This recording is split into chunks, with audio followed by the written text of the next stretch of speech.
नमस्कार दोस्तों, स्वागत है आप सभी का साइंस मैथ से थर्ड ग्रेड की तैयारी करने वाले तमाम अभ्यर्थियों का एक बार पुनः flight for future YouTube platform के ऊपर। और जैसा कि आपने थंबनेल के ऊपर देखा, ये थर्ड ग्रेड में साइंस की जो फर्स्ट यूनिट है उसका फर्स्ट यूनिट का लास्ट टॉपिक रहेगा और इस टॉपिक को अपन दो पार्ट के अंदर कंप्लीट करेंगे। एटॉमिक स्ट्रक्चर ये पार्ट फर्स्ट और अगला जो वीडियो रहेगा वो पार्ट सेकंड का रहेगा। इससे पूर्व देखिए, मैं आपको ये चीज़ बता देना चाहूँगा कि मुख्य रूप से थर्ड ग्रेड साइंस मैथ से तैयारी करने वाले जो भी कैंडिडेट हैं वो साइंस के लिए बिल्कुल उनको किसी भी सिलेबस, किसी भी कोर्स परचेज करने की आवश्यकता नहीं है। मैथ्स के लिए भी कोशिश रहेगी कि जितना मैक्सिमम हो सके वो कंटेंट यहाँ पर उपलब्ध करवाया जाएगा। ये आपको एकदम से सफिशिएंट और एक मनोविज्ञान जो पैरेलल चल रही है इस चैनल के ऊपर, उसके लिए भी आपको कहीं जाने की आवश्यकता नहीं है। टीचिंग मेथड्स हैं उनके लिए भी आपको कहीं जाने की आवश्यकता नहीं है। और इस सफलता के अंदर आपको पूर्णतः इस चैनल के ऊपर पूरा अंत तक साथ मिलेगा। और आपके साथ में सुरेश राव, जो कि आरपीएससी सेकंड ग्रेड 2022 के अंदर चयनित हूँ। इस मुहिम के अंतर्गत और जो अपन फर्स्ट यूनिट के अंदर जो टॉपिक हैं वो टॉपिक हैं atom and molecule, chemical formulas, mole concept और उसके बाद में है एटॉमिक स्ट्रक्चर यानी परमाणु संरचना। ये जो टॉपिक हैं परमाणु और अणु, रासायनिक सूत्र, ये इसके साथ ही कंप्लीट हो चुका है। मोल कॉन्सेप्ट है, उसके दो वीडियो हैं वो अपलोड किए गए हैं, जिसमें एक में मोल कॉन्सेप्ट की थ्योरी रही है और दूसरे में मोल कॉन्सेप्ट से संबंधित जो भी आंकिक प्रश्न हैं, जो आपके न्यूमेरिकल क्वेश्चंस हैं, उनकी क्लास रही है। तो यदि वो आपने वीडियोस देख लिए हैं तो बहुत अच्छी बात है, अगर नहीं भी देखे हैं तो उन वीडियोज़ को आप देखें। और आज का जो अपना टॉपिक रहेगा वो टॉपिक रहेगा एटॉमिक स्ट्रक्चर, परमाणु संरचना, और इसका पार्ट फर्स्ट, भाग प्रथम, और सेकंड पार्ट एक और जो आने वाला है उसमें ये टॉपिक कंप्लीट हो जाएगा। अब इसके अंदर आज की क्लास में अपन देखिए मुख्य रूप से क्या क्या पढ़ेंगे। आज की क्लास के अंदर अपन अपरमाणु कण यानी इलेक्ट्रॉन, प्रोटॉन और न्यूट्रॉन, इनको पढ़ेंगे अपन मुख्य रूप से। फिर विभिन्न जो एटॉमिक मॉडल्स हैं, परमाणु प्रतिरूप हैं, उनको पढ़ेंगे, जिनमें से थॉमसन परमाणु मॉडल को आज अपन देखेंगे और रदरफोर्ड परमाणु प्रतिरूप को भी अपन आज ही देखेंगे। सेकंड पार्ट जो आएगा उसके अंदर नील्स बोर का जो एटॉमिक मॉडल है वो देखेंगे और उसके बाद अपन समस्थानिक, संभारिक, परमाणु भार, परमाणु क्रमांक आदि जो कॉमन कुछ परिभाषाएं हैं या फिर कुछ सामान्य सी जानकारियां हैं उनको अपन अगली क्लास के अंदर देखेंगे। तो चलिए स्टार्ट करते हैं अपन बिना किसी देरी के। और कंटेंट है वो इतना, यूँ कहें कि मोर देन सफिशिएंट है कि आपको ना सिर्फ ये 9th और 10th के मैटर को ही कवर करेगा, जबकि 11th 12th का मैटर जो भी एटॉमिक स्ट्रक्चर या जो यूनिट इस प्लेटफॉर्म के ऊपर करवाई जाएंगी उसमें 11th 12th का मैटर भी, जहाँ तक अपन देखते हैं सिलेबस में लिखा हुआ मिलता है कि कंटेंट है वो 10th लेवल का सिलेबस में होगा, लेकिन उसका जो लेवल है वो सीनियर लेवल का रखा जाएगा। तो उसमें भी कहीं भी आपको चिंतित होने की आवश्यकता नहीं है। बिल्कुल सारा का सारा एकदम एग्जाम की अप्रोच से संबंधित, उसकी अप्रोच तक जाने वाला मैटर है वो आपको यहाँ पर करवाया जाएगा। चलिए स्टार्ट करते हैं अपन आगे। तो देखिएगा, सबसे पहले इससे पूर्व अपन परमाणु के बारे में जॉन डाल्टन का और अन्य जो ग्रीक दार्शनिक, भारत के दार्शनिक हैं, उनके द्वारा परमाणु अविभाज्य कण है, वो सारी चीज़ें हैं वो देख चुके हैं पूर्व की क्लासेस के अंदर। अब उसके बाद देखो 19वीं शताब्दी के अंत तक 1900 से पूर्व 1800 और 1900 के बीच परमाणु में कुछ छोटे कणों की उपस्थिति सिद्ध हुई, यानी अलग अलग एक्सपेरिमेंट हुए और उस एक्सपेरिमेंट से ऐसा पाया गया कि परमाणु है उसके अंदर भी कुछ सब एटॉमिक पार्टिकल्स यानी कि कुछ छोटे अपरमाणु के कण मौजूद हैं। परमाणु है वो अविभाज्य नहीं है। हालांकि परमाणु है वो रासायनिक अभिक्रिया की सूक्ष्मतम इकाई है, वो अब भी मौजूद है, अब भी उस तथ्य के ऊपर कायम है जो साइंटिस्ट हैं वो। लेकिन मुख्य रूप से परमाणु है वो भी कुछ अपरमाणु या सब एटॉमिक पार्टिकल्स से मिलकर के बना हुआ है। ऐसा कुछ एक्सपेरिमेंट के द्वारा सिद्ध हुआ और उन एक्सपेरिमेंट को अपन देखेंगे। इन छोटे कणों को क्या कहा गया? अपरमाणु कण या सब एटॉमिक पार्टिकल्स के नाम से इनको जाना गया। ये सब एटॉमिक पार्टिकल्स हैं वो मुख्य रूप से कौन कौन से थे? तो इलेक्ट्रॉन, प्रोटॉन और न्यूट्रॉन, मेन ये 3 कण थे। इसके अलावा अपन पॉजिट्रॉन है, मेसोन है, बोसोन है, और कोई कण है वो भी ले सकते हैं, लेकिन मेन यहाँ पर जो सब एटॉमिक पार्टिकल्स थे वो कौन कौन से थे? इलेक्ट्रॉन, प्रोटॉन और न्यूट्रॉन। इनके बारे में अपन सभी जानते हैं, सामान्य जानकारी सभी रखते हैं। अब इन अपरमाणु कणों की खोज है वो किस प्रकार से हुई? तो देखिए, मुख्य रूप से इलेक्ट्रॉन और प्रोटॉन की जो डिस्कवरी हुई, खोज हुई, उसके लिए जो एक्सपेरिमेंट किया गया, उसके लिए जो उपकरण चूज किया गया वो थी एक विद्युत विसर्जन नलिका। इस ट्यूब के अंदर और इलेक्ट्रिक आर्क है वो उत्पन्न किया गया, विद्युत विसर्जन की घटना है वो करवाई गई। उच्च वोल्टता का, हाई वोल्टेज के सोर्स से इसके एनोड कैथोड को कनेक्ट किया गया और इसके अंदर कुछ विकिरणें उत्पन्न हुई। उन विकिरणों की नेचर है वो चेक की गई, विद्युतीय क्षेत्र है वो अप्लाई करके। तो नेचर है वो नेगेटिव थी, पॉजिटिव थी, उसके आधार पर इनके कणों की, यानी वो किरणें हैं वो किन कणों से मिलकर बनी हुई हैं, उनकी नेचर का पता लगाया गया। तो देखिए, इन सब एटॉमिक पार्टिकल्स की खोज के लिए जो उपकरण था वो थी विद्युत विसर्जन नलिका। तो क्वेश्चन पूछा जा सकता है कि इलेक्ट्रॉन की खोज के लिए या प्रोटॉन की खोज के लिए जो उपकरण काम में लिया गया था, या किस उपकरण की सहायता से, किस प्रयोग की सहायता से? तो विद्युत विसर्जन नलिका प्रयोग जो था उसकी सहायता से इनकी खोजें करी गई। एक सामान्य सी जानकारी है, पूछा नहीं जाता है ऐसा प्रश्न, फिर भी अपन इसके लिए बिल्कुल प्रिपेयर रहेंगे। अब देखो क्या होता है, इस नलिका के अंदर बिल्कुल इसको एयरलेस कर दिया गया, यानी इसमें निर्वात है वो उत्पन्न किया गया निर्वात पंप की सहायता से, यानी इसका प्रेशर है वो बहुत कम कर दिया गया। फिर इसके अंदर 2 इलेक्ट्रोड लिए गए, एक का नाम एनोड और दूसरे का नाम क्या था? कैथोड। कैथोड है वो हाई वोल्टेज के सोर्स के नेगेटिव टर्मिनल से जोड़ा गया, अर्थात कैथोड के ऊपर चार्ज कैसा था? नेगेटिव। और एनोड को पॉजिटिव टर्मिनल से जोड़ा गया और उसके ऊपर चार्ज कैसा था? पॉजिटिव था। अब देखिएगा, एक यहाँ पर प्रतिदीप्ति पदार्थ काम में लिया गया, zinc sulphide, ZnS zinc sulphide काम में लिया गया, जिसके ऊपर कोई भी विकिरण है वो जाकर के गिरेगी तो प्रतिदीप्ति उत्पन्न करेगी, यानी प्रकाश उत्पन्न करेगी। अब देखो क्या होता है, जब इसके अंदर छिद्रित एनोड काम में लिया गया, ये एनोड यहाँ पर कैसा है? छिद्रित है, ठीक है, छिद्रित एनोड काम में लिया गया, और कैथोड है वो एक रेगुलर प्लेट के रूप में यूज लिया गया। अब जब हाई वोल्टेज का यहाँ पर विद्युत स्रोत से इसको जोड़ा गया तो यहाँ से कुछ कण निकले और वो निकल करके किसकी तरफ बढ़े? एनोड की तरफ बढ़े। इस प्रकार से कुछ कण निकल करके और एनोड की ओर बढ़े, इस प्रकार से ये कण निकले, और ये जो कण हैं उन्होंने एक रेज के रूप में, एक तरंग के रूप में क्या करी? गति करी। अब देखिएगा, कैथोड से निकलने वाली ये जो विकिरणें थी, इन विकिरणों को क्या कहा गया? कैथोड किरणें कहा गया। क्या कहा गया? कैथोड किरणें कहा गया। और चूंकि ये कैथोड किरणें हैं वो नेगेटिव टर्मिनल से निकली थी, इसलिए इनकी प्रकृति है वो क्या मानी गई? नेगेटिव मानी गई। और चूंकि पॉजिटिव टर्मिनल की तरफ इन्होंने मूवमेंट किया, गति करी, इसका मतलब नेगेटिव और पॉजिटिव अपोजिट जो चार्जेज हैं उनके बीच में अट्रैक्शन हो रहा है, तो इनके जो कण हैं उनकी प्रकृति भी कैसी है? नेगेटिव है, और वो पॉजिटिव टर्मिनल की तरफ अट्रैक्ट होकर के उसकी तरफ गति कर रहे हैं।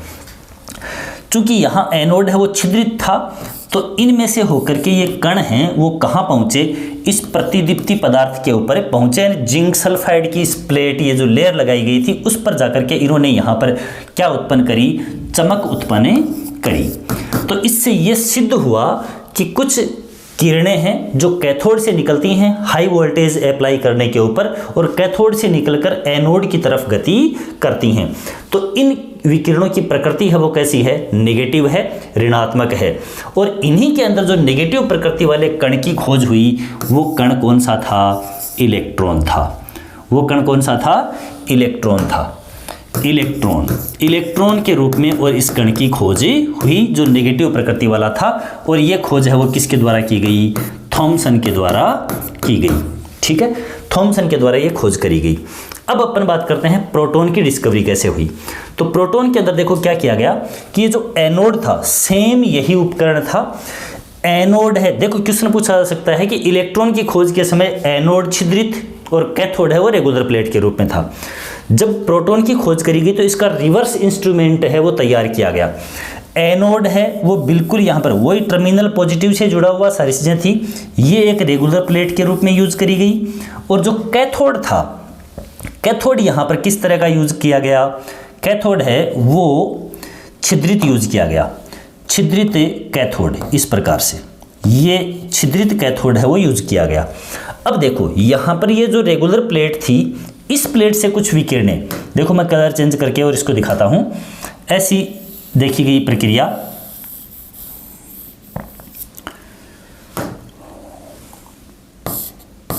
अब की बार यहाँ एनोड है वो रेगुलर प्लेट के रूप में, और जो कैथोड है वो कैसा था, छिद्रित था। अब देखिएगा मुख्य रूप से, अब यहां से कुछ विकिरणें निकली और निकल करके किसकी तरफ मूवमेंट किया इन्होंने, एनोड की ओर, ये कैथोड की ओर आगे बढ़ी। और ये विकिरणें निकली कहां से, एनोड से निकली। इन एनोड से निकलने वाली जो विकिरणें थी, इनको अब की बार क्या कहा गया, एनोड विकिरणें कहा गया। क्या कहा, एनोड विकिरणें या फिर धन किरणें, धन किरणें, या इनको कैनाल किरणें भी कहा गया। क्या कहा गया, कैनाल किरणें। कैनाल किरणें या धन किरणें या एनोड किरणें कहाँ से निकली, एनोड से निकली। अब की बार एनोड छिद्रित नहीं होकर के क्या है, कैथोड है वो कैसा है, छिद्रित है। बस ये चेंज था।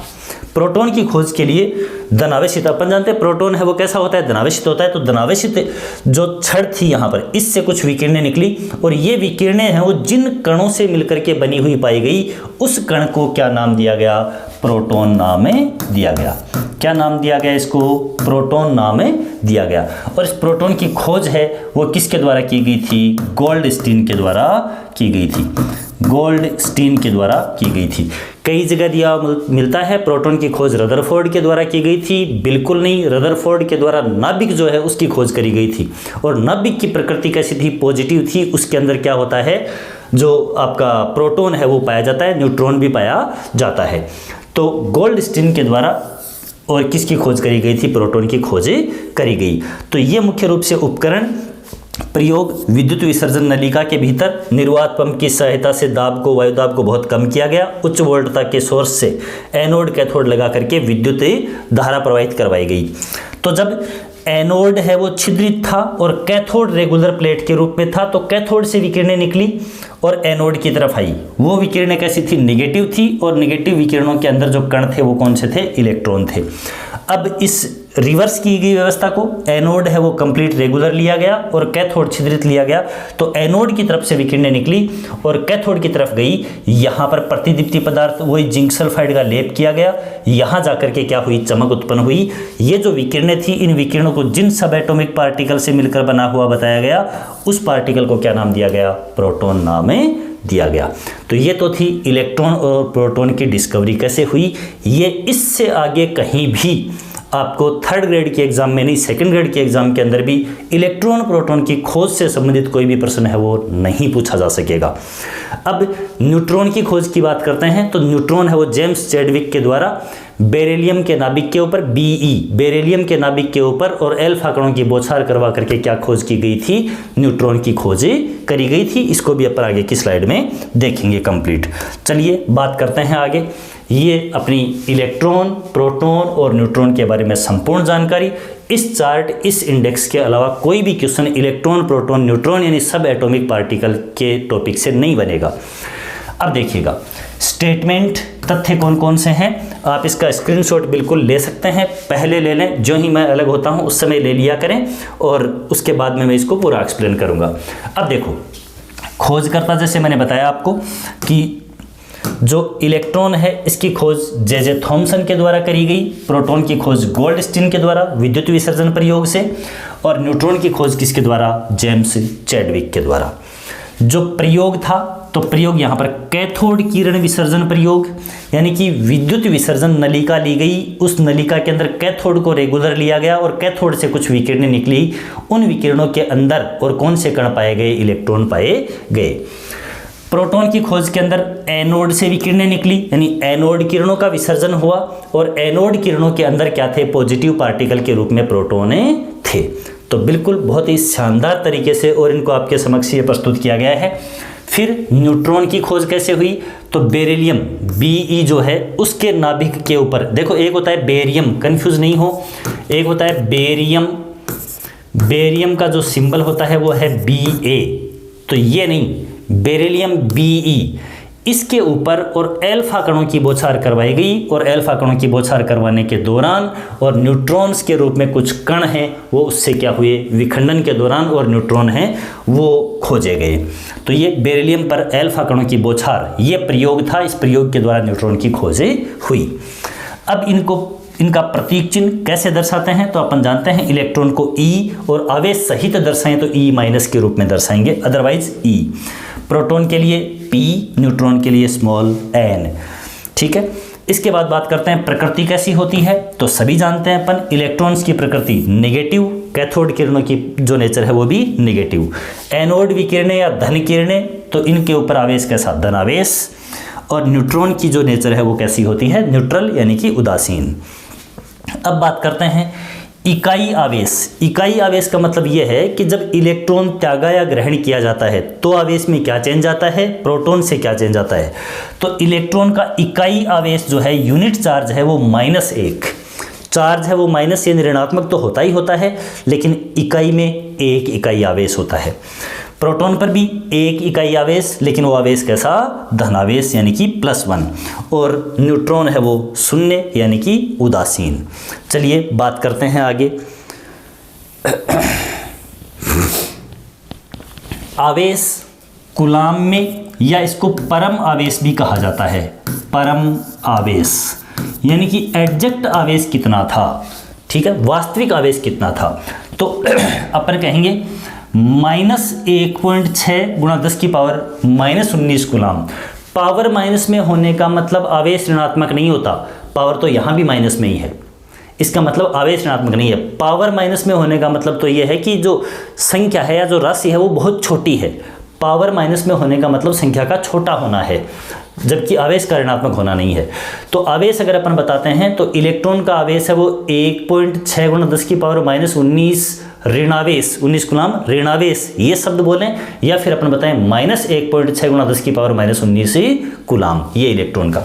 और प्रोटॉन का आवेश +1.6 × 10⁻⁻19 कूलाम, या फिर अपन बोलें 1.6 × 10⁻⁻19 कूलाम धनावेश, ये बोलें, ये प्रोटॉन के ऊपर।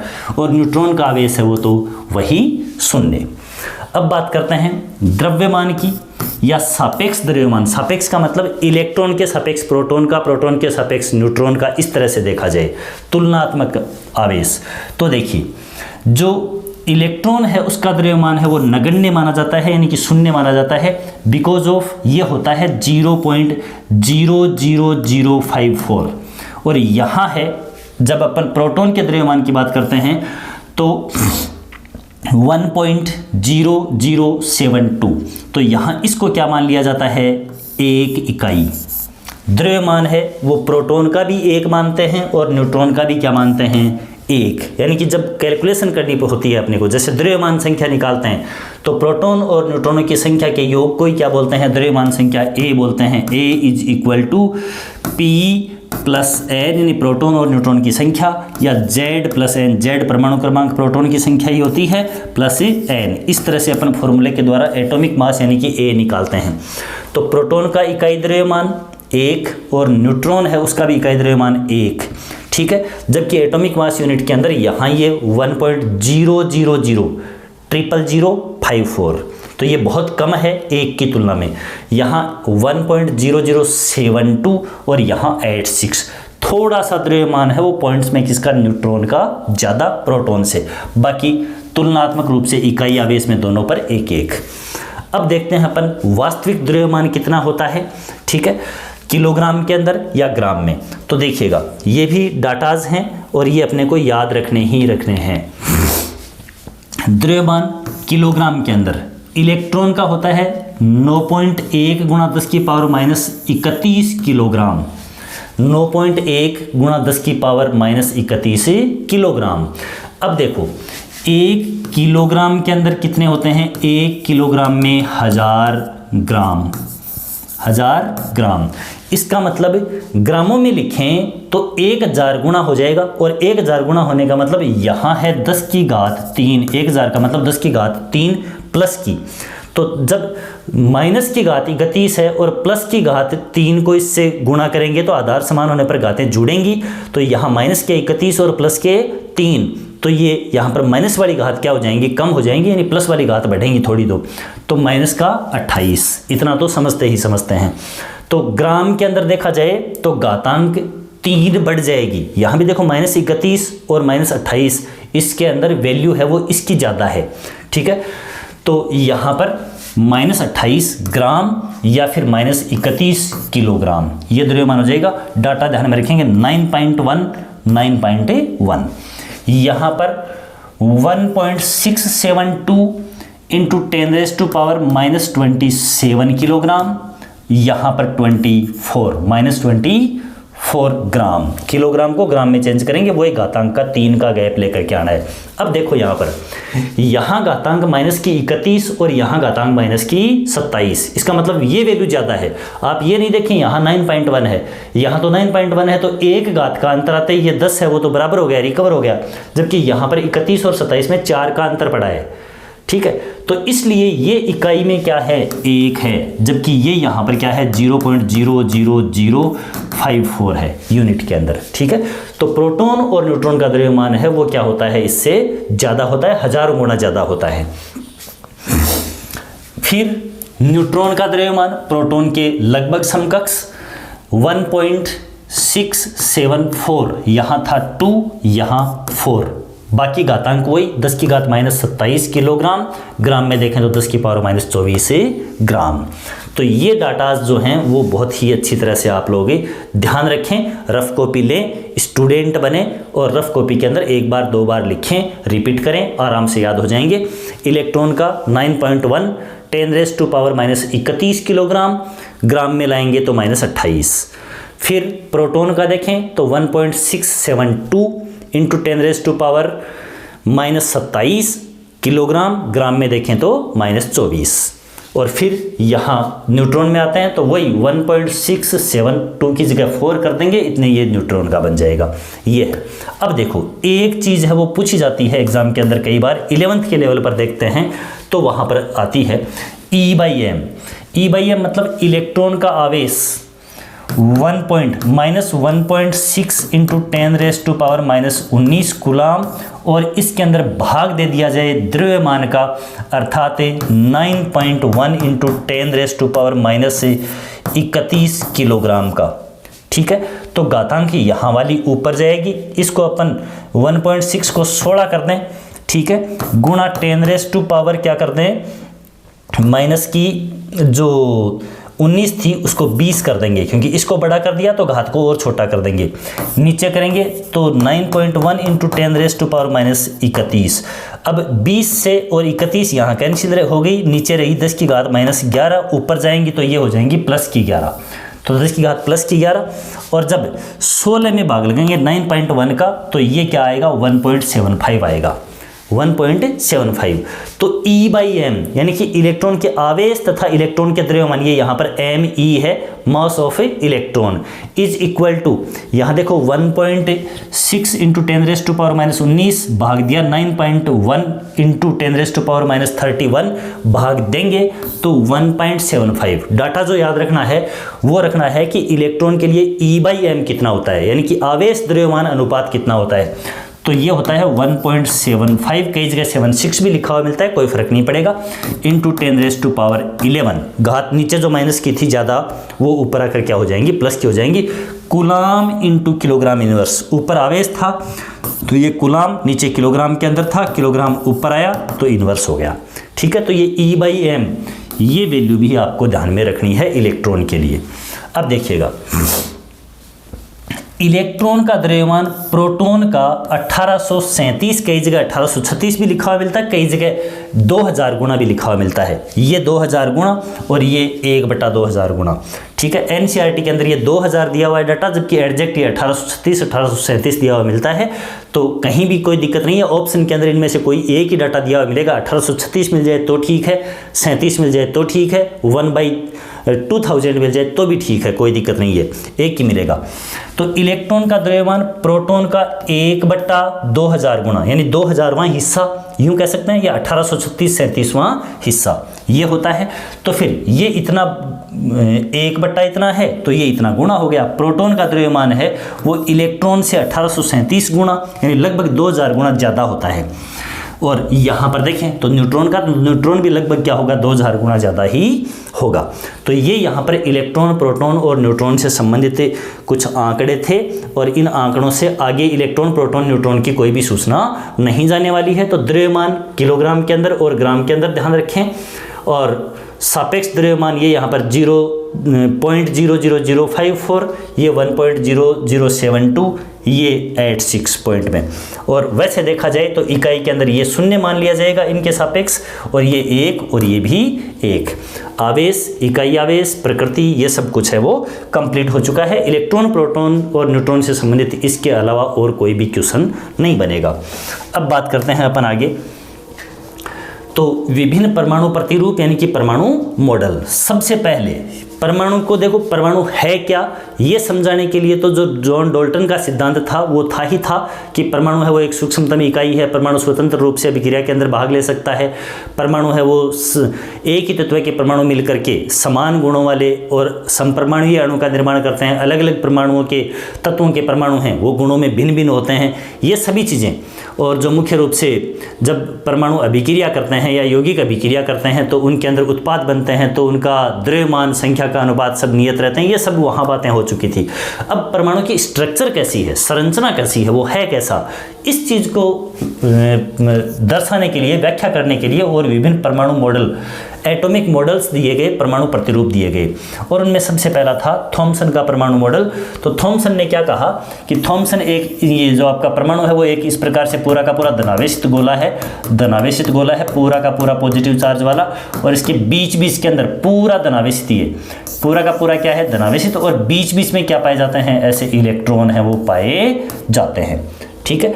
और इनकी तरबूज मॉडल या फिर प्लम पुडिंग मॉडल, ठीक है, इस प्रकार से, या केक वाला क्रिसमस केक मॉडल, इस प्रकार की तुलनाएं हैं वो करी गई। और मुख्य रूप से ये कहा गया कि परमाणु है उसकी त्रिज्या है वो 10⁻⁻10 मीटर होती है, और जो नाभिक है उसकी त्रिज्या है वो 10⁻⁻15 मीटर होती है।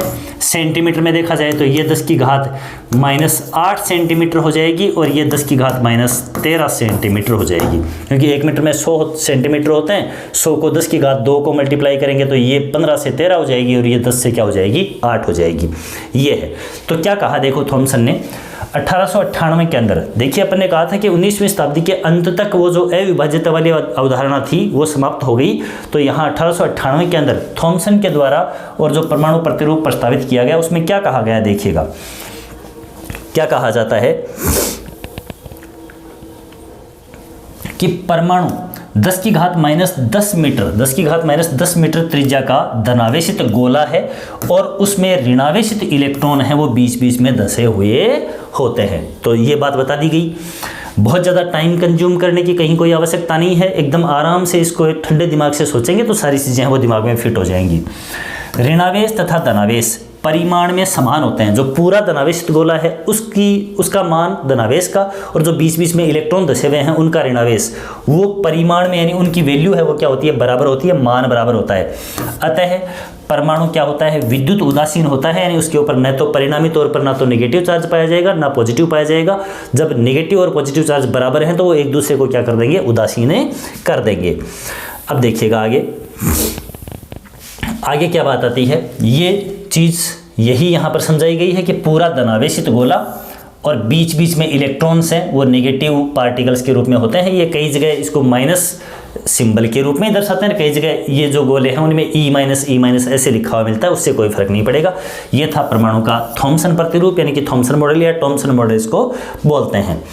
अब इसके अलग अलग तुलनात्मक नाम, यानी इससे थॉमसन मॉडल को अन्य किस नामों से जाना जाता है, तो थॉमसन मॉडल को तुलनात्मक नाम इसलिए कह रहा हूँ कि इस मॉडल की तुलना करी गई है अलग अलग चीज़ों से। तरबूज मॉडल, तो तरबूज में अपन जानते हैं कि संपूर्ण लाल गुदा जो खाने वाला पार्ट होता है, गिरी वाला पार्ट होता है, उसको धनावेशित माना गया, और बीज जो होते हैं बीच बीच में, ये यहाँ पर बीज लिखा गया, बीज बीज जो हैं ये नेगेटिव इलेक्ट्रॉन्स को रिप्रेजेंट करते हैं। अब ये क्वेश्चन पूछा जा सकता है ऐसे, बिल्कुल एग्जामिनर बना सकता है कि जो थॉमसन मॉडल है उसकी तुलना तरबूज मॉडल से की गई, तो जो संपूर्ण लाल गुदा है वो किस भाग को रिप्रेजेंट करता है या उसको दर्शाता है, तो धनावेशित पार्ट को दर्शाता है। बीज कौन से पार्ट को दर्शाते हैं, तो नेगेटिव इलेक्ट्रॉन्स को दर्शाते हैं।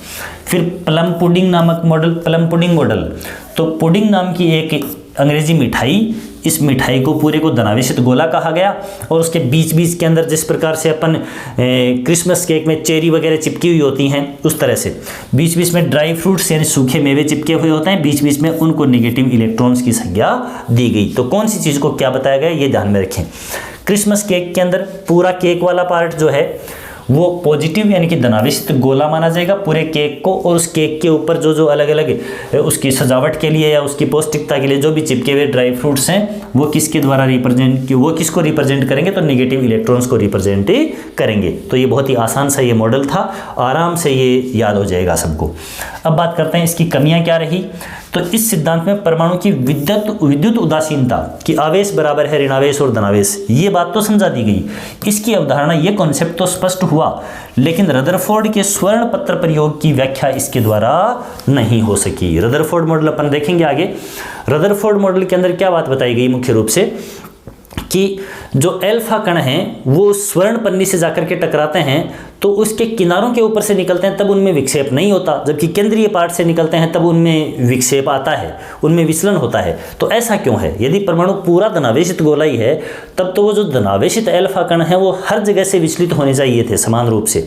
उसकी व्याख्या थॉमसन मॉडल के द्वारा नहीं करी जा सकी, इसलिए थॉमसन मॉडल है वो बाद में क्या हो गया, अमान्य हो गया। तो ये रहा अपना परमाणु का थॉमसन मॉडल, जिसके अलग अलग नाम, इसकी कमी, इसकी विशेषताएं, ये सारी अपन ने देख ली हैं। इसके बाद में बात करते हैं अपन आगे रदरफोर्ड का स्वर्ण पत्र प्रयोग। और रदरफोर्ड ने ही स्वर्ण पत्र प्रयोग के दौरान और परमाणु के अंदर किसको देखा था, नाभिक को, यानी केंद्रीय भाग जो धनावेशित भाग है उसकी खोज करी और उसको नाभिक नाम दिया। इसीलिए रदरफोर्ड का जो सिद्धांत है या यूं कहें कि परमाणु प्रतिरूप है वो नाभिकीय परमाणु प्रतिरूप के नाम से जाना जाता है। ठीक है, तो नाभिक की खोज किसने करी थी, रदरफोर्ड ने करी थी, और प्रोटॉन की खोज किसने करी थी, गोल्डस्टीन ने करी थी। अब इसका प्रयोग क्या था, रदरफोर्ड का जो स्वर्ण पत्र प्रयोग क्या था, इनको अपन चार चीजों में पढ़ेंगे। प्रयोग यानी सबसे पहले रदरफोर्ड ने किया क्या, उसके बाद में प्रयोग किया तो उसमें कुछ ना कुछ रिजल्ट देखे जो चीज़ देखी मतलब प्रेक्षण, ऑब्जर्वेशन क्या था। अब जो प्रेक्षण देखा तो देखकर कुछ ना कुछ निष्कर्ष निकाले, तो उसके बाद में निष्कर्ष, और जब कुछ निष्कर्ष निकाल लिए तो उन निष्कर्ष को एक नियम के रूप में नियमबद्ध किया, यानी कि नियम दिया, यानी कि सिद्धांत दिया। तो नाभिकीय परमाणु प्रतिरूप दिया गया, यानी कि नाभिकीय परमाणु प्रतिरूप, नाभिकीय परमाणु प्रतिरूप। ऐसे 4 पॉइंट्स के अंदर, और लास्ट इसके अंदर भी क्या आ जाएंगी, कमियां। ऐसे 5 पॉइंट के अंदर और अपन इस रदरफोर्ड के परमाणु प्रतिरूप को कंप्लीट देखेंगे। तो सबसे पहले प्रयोग करने वाले अर्नेस्ट रदरफोर्ड क्या किया, 100 नैनोमीटर, नैनोमीटर होता है 10⁻⁻⁹ मीटर, ये नैनोमीटर है। 100 तो 10⁻⁻⁹ को गुणा किया 100 से, यानी 10⁻² से, तो ये 10⁻⁷ मीटर बचा। ये लो भाई 100 नैनोमीटर, या अपन इसको क्या कह सकते हैं 10⁻⁷ मीटर पतली एक स्वर्ण पन्नी है ना। अलग अलग देखो पॉइंट बनाए हुए हैं, बहुत अच्छी तरह से ये दिमाग में आएगा। सेंटेंस को एक साथ पूरा कंप्लीट किया जा सकता है। अर्नेस्ट रदरफोर्ड ने, प्रयोग करने वाले रदरफोर्ड, 100 नैनोमीटर यानी कि 10⁻⁷ मीटर पतली, ये इसकी थिकनेस, किसकी पन्नी, गोल्ड फॉइल, सोने की पन्नी पर। और इस सोने की पन्नी को किस में कवर किया गया, जिंक सल्फाइड के आवरण के अंदर कवर करके रखा गया। अब इस गोल्ड फॉइल के ऊपर क्या किया गया, अल्फा कणों की बौछार की गई। अल्फा कण क्या होते हैं, हीलियम के नाभिक होते हैं। 2He4 ये हीलियम है, इसमें से 2 इलेक्ट्रॉन निकाल दिए जाएंगे तो हीलियम He+2, ये है हीलियम का नाभिक। इलेक्ट्रॉन निकाल दिए गए, 2 प्रोटॉन बचे केवल, तो He+2 ये हीलियम का नाभिक है। तो धनावेशित है कि नहीं है, हीलियम का नाभिक धनावेशित है, इन्हीं को क्या बोलेंगे, अल्फा कण बोलेंगे। तो प्रयोग में क्या किया गया, रदरफोर्ड के द्वारा 100 नैनोमीटर, बहुत ही बारीक है, ठीक है। इस पतली सोने की पन्नी पर कौन सी धातु की जो पन्नी थी या पत्र किसका था, फॉयल किसकी थी, गोल्ड फॉयल थी। आवरण किसका चढ़ाया गया था, जिंक सल्फाइड का चढ़ाया गया था। किन कणों की बौछार कराई गई थी, एल्फा कणों की बौछार करवाई गई थी। एल्फा कण क्या होते हैं, तो द्विधनावेशित हीलियम के नाभिक होते हैं। इससे ज़्यादा इसमें से कोई क्वेश्चन नहीं पूछा जाना। अब बात करते हैं आगे। ये प्रयोग किया तो हुआ क्या, देखो ये हुआ, यहाँ पर शीशे के बॉक्स के अंदर कोई भी रेडियो एक्टिव तत्व रखा गया, यूरेनियम जैसा, यूरेनियम थोरियम तत्व, इससे विकिरणें निकली, यानी कि एल्फा कण निकले, अर्थात हीलियम के नाभिक He2+, ये निकले। और इनको ये देखिएगा, ये यहाँ पर गोल्ड फॉइल है, स्वर्ण पत्र है, चारों तरफ आवरण लगाया गया है ताकि रेडिएशन है वो साइड में नहीं जाए। जिंक सल्फाइड का आवरण है। अब ये जो कण जो निकले वो इस गोल्ड फॉइल से जो दूर से निकले थे, ठीक है, वो बिल्कुल बिना विचलन हुए सीधे के सीधे निकल गए। पहली चीज, बिना विचलन के सीधे निकले। थोड़े से जो इसके नजदीक से आपतित हुए, इसके ऊपर आकर गिरे, वो अलग अलग एंगल के ऊपर, जैसे ये यहाँ से मुड़ गया, कोई कण यहाँ से आया तो इससे थोड़ा और ज़्यादा मुड़ गया। और लगभग 20,000 एल्फा कणों में से कई जगह NCERT और जो RBS हैं उनमें भी अलग अलग डाटाज मिलते हैं। कई जगह 20,000 मिलता है तो कई जगह 12,000 मिलता है, ठीक है। तो इससे भी कंफ्यूज होने की आवश्यकता नहीं है। आपको ऑप्शन के अंदर 20,000 और 12,000 दोनों नहीं मिलेगा देखने को, ठीक है। तो यहाँ पर उनमें से एक एल्फा कण है वो ऐसा भी था। अब ऐसा क्वेश्चन नहीं पूछेगा कि कितने एल्फा कणों में से एक था, ऐसा क्वेश्चन बिल्कुल नहीं पूछा जाएगा। और जिनको इसके पीछे पड़ा रहना है कि 20,000 में से था या 12,000 में से था, वो इनके पीछे ही पड़े रहेंगे। जो मेन क्वेश्चन आना है उस क्वेश्चन को सही करने की कोशिश उनकी नहीं रहेगी। तो 180 डिग्री के ऊपर, यानी जो प्रेषक था उस प्रेषक की तरफ ही वापस ये लौट करके आ गया। इतना विचलन देखा गया। तो 3 तरह की घटनाएं हुई। एक, बिना मुड़े सीधे निकले कण जो नज़दीक से गुजरे वो कुछ एंगल पर विचलित हुए, और जितने ज़्यादा नज़दीक से आए उतने ज़्यादा विचलन हुआ। और बिल्कुल केंद्रीय भाग से, सेंट्रल पार्ट से जो टकराया वो सीधा उसी दिशा के अंदर वापस से रिफ्लेक्ट हो गया, परावर्तित होकर उसी दिशा में चला गया। ये था एक्सपेरिमेंट का जो इसने देखा, प्रेक्षण, ऑब्जर्वेशन। अब इन्हीं सभी चीज़ों को और अपन आगे देखने वाले हैं। देखिएगा, इस एक्सपेरिमेंट से प्रेक्षण क्या नोट किया, ऑब्जर्वेशन, अधिकांश एल्फा कण बिना विचलन के सीधे निकल गए। इसका मतलब क्या था कि एल्फा कण पॉजिटिव नेचर के थे और जो गोल्ड फॉइल थी उसने इनका कोई भी उसका प्रतिकर्षण नहीं किया। प्रतिकर्षण नहीं किया इसका मतलब है उस गोल्ड फॉइल में वहाँ पॉजिटिव चार्ज, जहाँ से ये निकले वहाँ पॉजिटिव चार्ज प्रेजेंट नहीं था।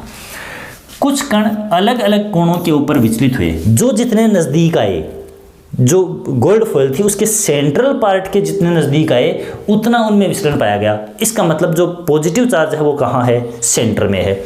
ये प्रेक्षण नोट किया। लगभग 20,000 में से या फिर 12,000, ये कई जगह मिसप्रिंट होकर 2,000 भी लिखा हुआ मिलता है, इसमें नहीं जाने की ज़रूरत है। 20,000 या 12,000 इनमें से जो भी डाटा लिखा हुआ मिले वो अपन कर सकते हैं। हालांकि ये क्वेश्चन है वो पूछने की संभावना नहीं बनती है। कणों में से एक एल्फा कण है वो ऐसा भी था जो 180 डिग्री कोण के ऊपर, देखा अपन ने अभी, पुनः प्रेषित्र की ओर, जहां से वो कण निकला था प्रेषित्र की ओर लौट आया। और ये घटना इतनी आश्चर्यजनक थी क्योंकि जो हीलियम के नाभिक, हीलियम के जो धनावेशित नाभिक हैं उन, यानी एल्फा कण हैं उनमें, और जो धनावेश है उनके अंदर इतना ज़्यादा, गोल्ड फॉइल इतनी पतली थी कि उस पतली पन्नी से उनको पार निकल जाना चाहिए था, लेकिन वो लौट करके आ गए। तो इतना इनके अंदर प्रतिकर्षण रहा होगा जैसे कि 15 इंच व्यास की तोप से निकला हुआ कोई गोला बिल्कुल टिश्यू पेपर से, कागज से टकरा के वापस आ जाए। इतने शक्तिशाली ये एल्फा कण थे और वो उस गोल्ड फॉइल से टकरा के वापस आ गए। तो ये घटना बहुत ही आश्चर्यजनक थी। तो अब मेन चीज़ ये, व्यास, तोप, ये चीज़ें तो नहीं पूछी जाती हैं, लेकिन मेन चीज़ ये है कि किस किस तरह की घटनाएं देखी गई। पूछा जाए कि निम्न में से कौन सी घटना नहीं थी, तो अधिकांश एल्फा कण बिना मुड़े सीधे निकल गए, कुछ कण अलग अलग कोणों के ऊपर विचलित हुए, लगभग एक एल्फा कण है वो 100, यानी केंद्रीय भाग के ऊपर टकराने वाला जो कण है वो 180 डिग्री कोण के ऊपर विचलन हुआ, ठीक है।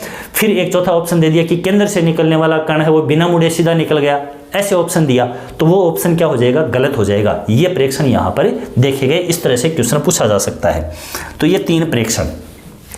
अब इन प्रेक्षण से निष्कर्ष, अधिकांश कण बिना मुड़े सीधे निकल गए, इसका मतलब परमाणु का अधिकांश भाग क्या है, रिक्त है। रिक्त का मतलब वहां पर जो हीलियम के कण हैं उस पर जो धनावेश है, उस धनावेश का प्रतिकर्षण करने वाला धनावेश नहीं है, ये है रिक्त का मतलब यहाँ पर।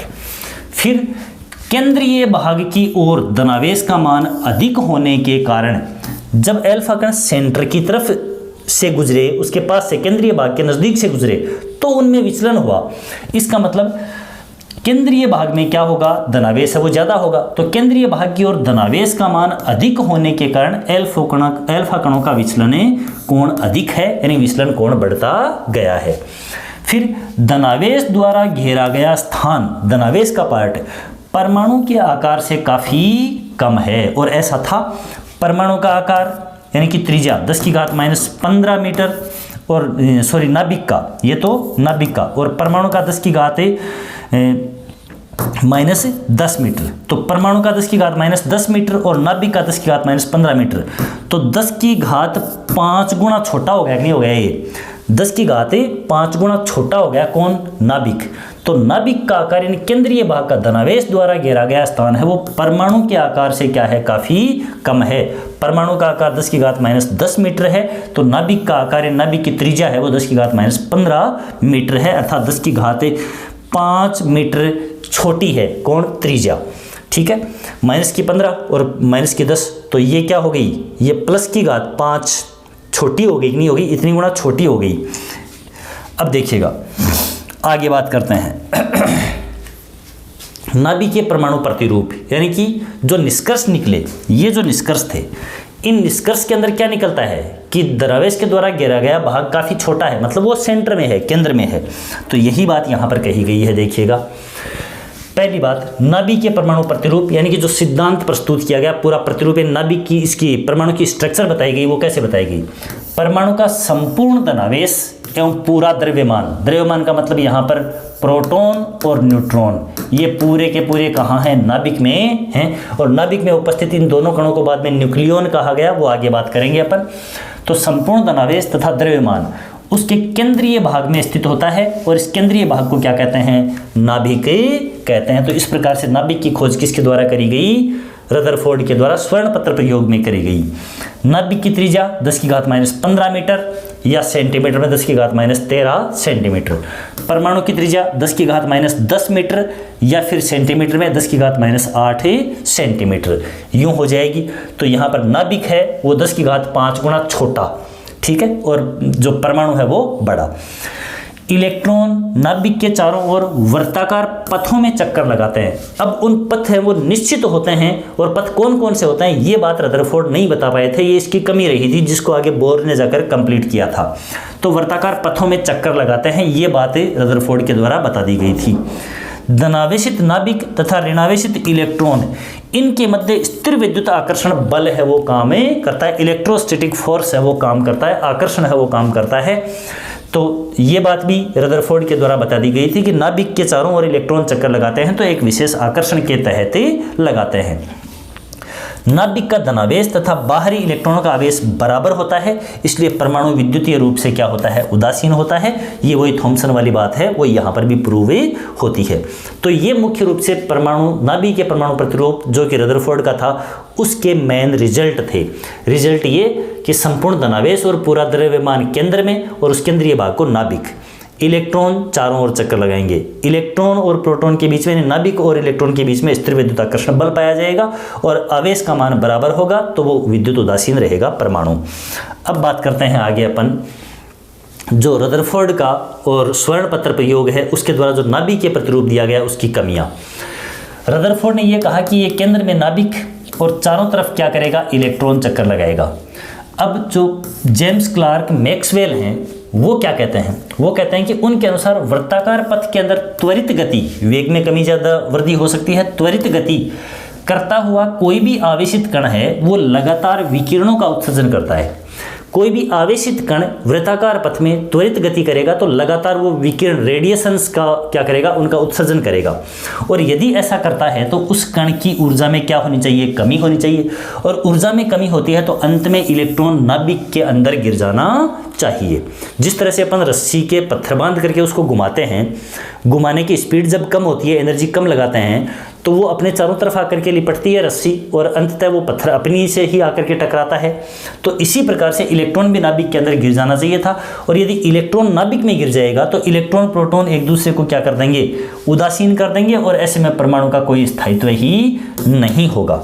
ऐसा होना चाहिए रदरफोर्ड के, इस मैक्सवेल के अकॉर्डिंग। तो जो रदरफोर्ड बता रहे हैं कि इलेक्ट्रॉन चक्कर लगाते हैं, चक्कर लगाता हुआ इलेक्ट्रॉन है वो ऊर्जा विकिरित करेगा, ऊर्जा विकिरित करेगा तो नाभिक के अंदर गिर जाना चाहिए। तो फिर क्यों नहीं गिरता, इसकी व्याख्या रदरफोर्ड है वो नहीं कर पाए, इसका स्पष्टीकरण नहीं दे पाए। क्यों नहीं दे पाए? इलेक्ट्रॉनों की गति निश्चित पथों में होती है, इसकी व्याख्या भी रदरफोर्ड है वो नहीं कर सके थे।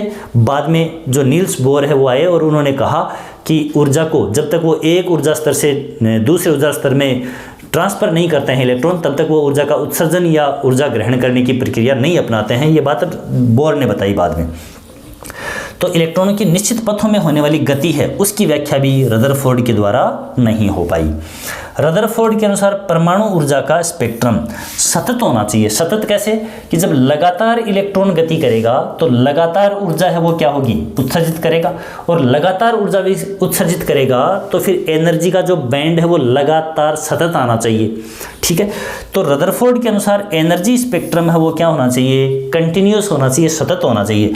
जबकि वास्तव में जो एनर्जी स्पेक्ट्रम होता है वो कैसा होता है, रेखीय होता है, लीनियर होता है।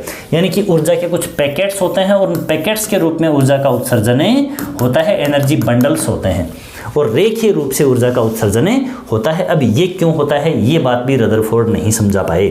तो मेन तौर पर ये कमियां भी ध्यान में रखनी है अपने को। वर्ताकार पथों में त्वरित गति करेगा तो एनर्जी में कमी होगी, एनर्जी में कमी होगी तो नाभिक में इलेक्ट्रॉन क्यों नहीं समाएगा, इसकी व्याख्या रदरफोर्ड नहीं कर सके। इलेक्ट्रॉन की गति कौन से पथों में होती है उसकी व्याख्या भी ये नहीं कर सके। और स्पेक्ट्रम है वो रदरफोर्ड के इस प्रयोग के अकॉर्डिंग जब मैक्सवेल वाली बात को ये फॉलो करेगा तब तो एनर्जी स्पेक्ट्रम है वो क्या आना चाहिए, सतत आना चाहिए। जबकि एनर्जी स्पेक्ट्रम क्या आता है, लीनियर आता है, यानी कि रेखीय आता है। इसकी बात को भी जो अपने रदरफोर्ड हैं वो नहीं समझा पाए। तो ये अपने आज की इस क्लास के अंदर मुख्य रूप से सब atomic particles, electron, proton, neutron की खोज, उसके बाद में थॉमसन मॉडल, उसकी कमियां, पूरी की पूरी व्याख्या उसकी, और रदरफोर्ड का मॉडल, उसके अंदर प्रयोग, परीक्षण, निष्कर्ष और उसका सिद्धांत यानी पूरा नियम, पूरा का पूरा परमाणु मॉडल, और उसके बाद उसकी कमियां, ये अपन ने आज की क्लास के अंदर देखी। उम्मीद करता हूँ यह क्लास आपको सिर्फ बेहतर ही नहीं बेहतरीन लगेगी, और ये क्लास अगर आपको दमदार लगे तो निश्चित तौर पर इस चैनल को आप सब्सक्राइब भी करें और अपने दोस्तों के अंदर इसको शेयर भी करें, वीडियो को लाइक करें, और कमेंट भी निश्चित तौर पर अगर आपको इसके अंदर कोई अच्छाई या कोई कमी नज़र आती है तो उसको भी बता करके और अवगत करवाएं, और अपनी तैयारी को कंटिन्यूस रखें। अगला जो सेकंड पार्ट आने वाला है उसके अंदर ये एटॉमिक स्ट्रक्चर वाला जो चैप्टर है वो कंप्लीट हो जाएगा। फर्स्ट यूनिट इसके साथ में साइंस की कंप्लीट हो जाएगी, थर्ड ग्रेड के सिलेबस में जो है वो। ठीक है, तो एक पार्ट और उसके लिए वेट करें, कल या परसों अगली नेक्स्ट क्लास के अंदर, और ये आपका सेकंड पार्ट आ जाएगा और उसके अंदर ये कंप्लीट हो जाएगा। तो उम्मीद करता हूँ आपकी तैयारी के अंदर ये वीडियोस जो हैं वो काफ़ी हेल्पफुल हो रहे हैं। लगातार चैनल के ऊपर बने रहें और अपना प्यार प्रेम बनाए रखें। मिलते हैं फिर से और अच्छे से अच्छे बेहतरीन क्लास के साथ में। जुड़ने के लिए बहुत बहुत धन्यवाद, शुक्रिया।